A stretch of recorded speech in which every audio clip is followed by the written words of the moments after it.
الحمد لله وحده والصلاة والسلام على من لا نبي بعده أما بعد فأعوذ بالله من الشيطان الرجيم بسم الله الرحمن الرحيم يا أيها الناس اتقوا ربكم الذي خلقكم من نفس واحدة صدق الله العظيم আজকের এই মহতী অনুষ্ঠানের মহামান্য সভাপতি সাহেব, উলামায়ে কেরাম, বিচারক মণ্ডলী, মেহমানান আজম এবং আমার সামনে বসে থাকা আমার প্রাণপ্রিয় ছাত্র ভাইরা, আমি আজ আপনাদের সম্মুখে ইসলামে নারীর অধিকার নিয়ে দু চারটি কথা বলার চেষ্টা করব ইনশাআল্লাহ। বন্ধুগণ, বিশ্ব স্রষ্টার পূর্ববর্তী ঐশী বিধান সমূহকে বিকৃত করে 4 শতাব্দীতে মহিলা জাতির অধিকার ছিনিয়ে নিয়ে নিমজ্জিত করেছিল মৃত্যুর ঘাটে।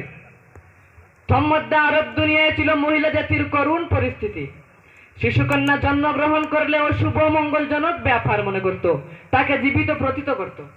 শুভযাত্রায় নারীর সাক্ষাৎ অশুভ মঙ্গলজনক ব্যাপার মনে করত। রোম দেশে মহিলা জাতির অধিকার এতটুকুই ছিল যতটুকু জন্তু জানোয়ারের ছিল এবং তাদেরকে অভুযোগ্য বলে মনে করত। এবং খ্রিস্টানরা বিশ্ব মতভেদ সৃষ্টি করেছিল যে মহিলা জাতি মানব গোষ্ঠী না জন্তু জানোয়ার। মোট কথা, সেই সময় বিশ্ববাসী ছিনিয়ে নিয়েছিল মহিলা জাতির কাজ হতে মা বোনদের মর্যাদা, স্ত্রীর অধিকার, কন্যার প্রাপ্য হক। ঠিক সেই সময় বিশ্ব স্রষ্টার নিকট হতে ঐশী বাণী ও শাশ্বত পূর্ণাঙ্গ জীবন বিধান নিয়ে, যা সর্বকালের, সর্বযুগের, সর্বশ্রেণীর প্রযোজ্য।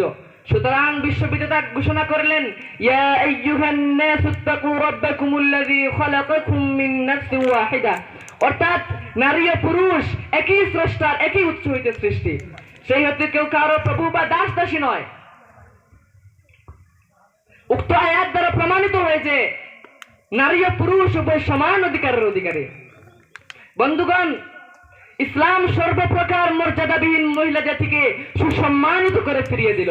মা বোনদের মর্যাদা, স্ত্রীর অধিকার, কন্যার প্রাপ্য হক। কেননা হাদিসে বর্ণিত আছে যে এক ব্যক্তি নবী করিম সাল্লাল্লাহু আলাইহি ওয়াসাল্লামকে পিতামাতার হকের বিষয়ে প্রশ্ন করলেন। তখন নবী করিম সাল্লাল্লাহু আলাইহি ওয়াসাল্লাম উত্তরে বললেন, উভয় তোমার জন্য জান্নাত অথবা জাহান্নাম। আল্লাহর নবী সাল্লাল্লাহু আলাইহি ওয়াসাল্লাম শুধু পিতার কথা বলেননি, বরং উভয়ের কথা বলেছেন। এবং নবী সাল্লাল্লাহু আলাইহি ওয়াসাল্লামের পবিত্র বাণী সাক্ষী দেয় যে যখন নবী করিম সাল্লাল্লাহু আলাইহি ওয়াসাল্লামের দুধমাতা হযরত হালিমা রাদিয়াল্লাহু তাআলা আনহা, সময় সংকটের কারণে আমি আমার বক্তব্য দীর্ঘ করছি না, পরিশেষে একটি কথা বলতে চাই। বর্তমান কিছু সংখ্যক নামদারি শিক্ষিত মুখোশ পরে আওয়াজ তুলছেন, স্লোগান দিচ্ছেন যে ইসলাম মহিলা জাতির হরণ করে, মহিলা জাতির স্বাধীনতা হরণ করেছে। বন্ধুগণ, আল্লাহ তাআলা আমাদের সবাইকে সহি সমুজ আতা করে। আল্লাহুম্মা আমিন ওয়া আখিরু দাওয়ানা আলহামদুলিল্লাহি রাব্বিল আলামিন।